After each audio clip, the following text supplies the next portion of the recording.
నమస్కారం గురువు. నమస్కారం అండి. మొదటగా అసలు అయ్యప్ప స్వామి జన్మ రహస్యం గురించి వివరిస్తారా? పందల దేశానికి పందల రాజుకు సంతానం జరగలేదు. అతను మహాశివభక్తుడు. పందలకు వేటకి వెళ్తుంటే అక్కడ ఒక బాలులాగా కనిపిస్తాడు. ఆ బాలుడు ఎవరో కాదు, హరిహర పుత్రులకు పుట్టిన వంటి బాలుడు. హరిహరు అంటే విష్ణు శివుడు. హరులకు పుట్టిన బాలుడు. ఆ మహిమతో ఆ రాజుకు చక్కగా అడవిలో దొరికితే ఆ నాగస్వరముతోని నీడలో ఆ బాబు ఉంటాడు. ఓ ఇది దైవము, ఈ మహానుభావుడు. మెడలో ఒక కంట ఉంటుంది. ఆ కంట చూసి మణికంఠ అని చెప్పి పందల దేశానికి తీసుకెళ్లి అంతఃపురంలోకి తీసుకెళ్లి రాణిగారికి చూపిస్తే ఎంతో వైభవంగా వాళ్ళు అతి సంతోషంగా పెంచుకుంటారమ్మా. అక్కడ పందెంలో అతను విద్యాభ్యసించి విద్యలు కూడా నేర్చుకొని గురుపుత్రుడికి మాటలు రావు. ఆ విద్య నేర్చుకున్న గురుపుత్రుడుకు కూడా ఈయన మహానుభావుడు అని చెప్పి తెలుసుకొని మా అబ్బాయికి మాటలు రావు స్వామి అంటే మాటలు ఇచ్చి వరం ఇస్తారు. రాజుగారు ఇక్కడ ఇంకో కుమారుడు జన్మించి 12 ఏళ్ళు వచ్చే వరకు వయసు దాకా ఉన్న తర్వాత పట్టాభిషేకం ఎవరు చేయాలా అన్నది వాళ్ళకు కొద్దిగా సందేహం కలుగుతుంటది.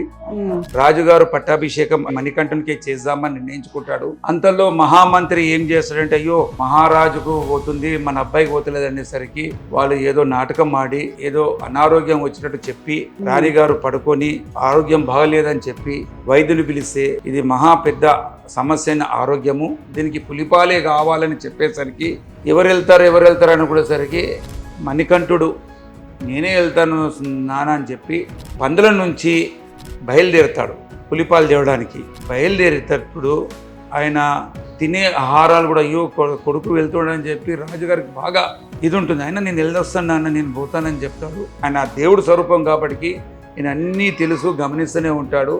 ఈయన టైం కూడా అయిపోయి వచ్చింది.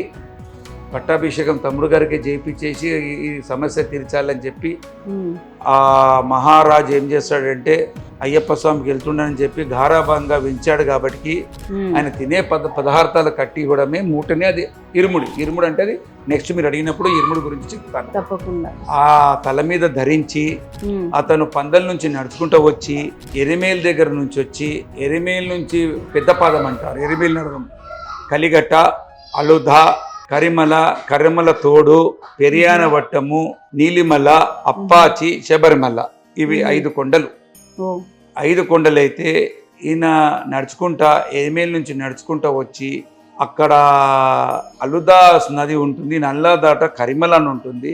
ఆ మహిషి అనే రాక్షసుడు మగవాళ్ళ పుట్టిన వాళ్ళతో నా చావు ఆయన వరం తీసుకుంటాడు. ఇలాంటి పురుషుడు ఎవడు రాడని తెలుసుకొని అలాంటి వరం శివుడి దగ్గర ఘోర తపస్సు చేసి వరం తీసుకుంటాడు.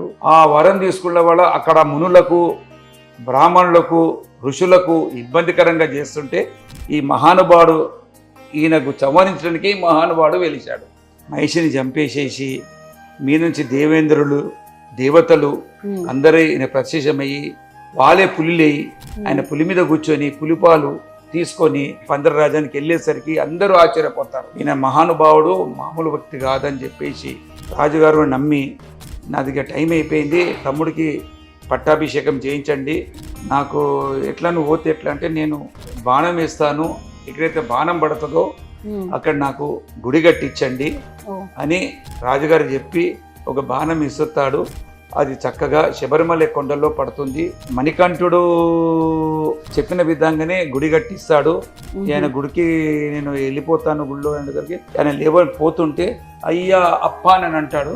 ఆహా ఎంత మంచి పేరు, అయ్యా అప్ప అన్నారు, నా పేరు ఇప్పటి నుంచి అయ్యప్ప అని పిలువబడతారు అని చెప్పి వెళ్ళిపోతాడు. మీకు పైకి రావద్దు, నాకు మళ్ళా మమకారం ఉంటుంది, మీకు మకర సంక్రాంతి రోజు జ్యోతి స్వరూపుగా మీకు నేను దర్శనం ఇస్తానని చెప్పి ఆయన అక్కడ వెళ్ళి వెలిచిపోతాడు.